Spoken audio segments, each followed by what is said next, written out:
Welcome to the Swedish Maker. Today I'm finishing up the wooden toolbox. I am super excited about this episode. It's going to be super fun to complete this project, which is the wooden toolbox. And I did this wooden box last week, and if you haven't seen that episode, go check that out. There's a link in the description.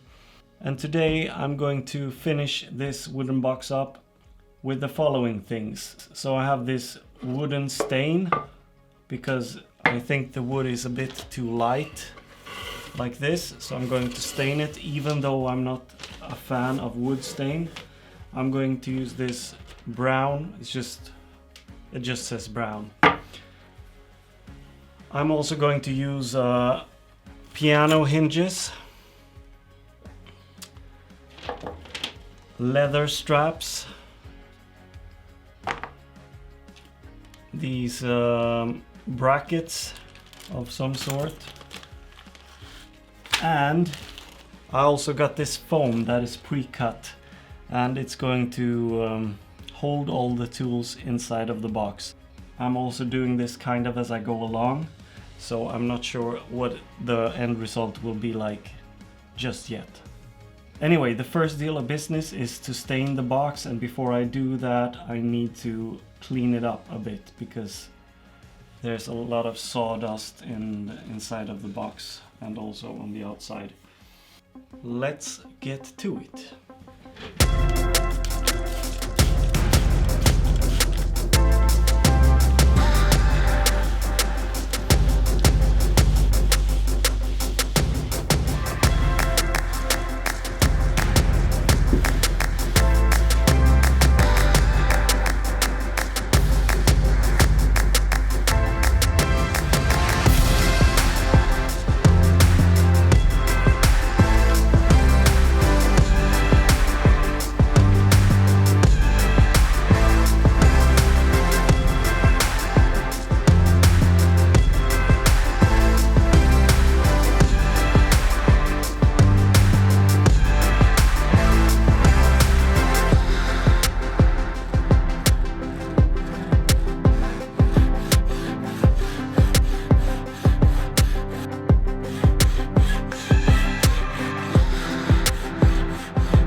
that's it for this week. Thank you so much for watching, and I do hope you liked it.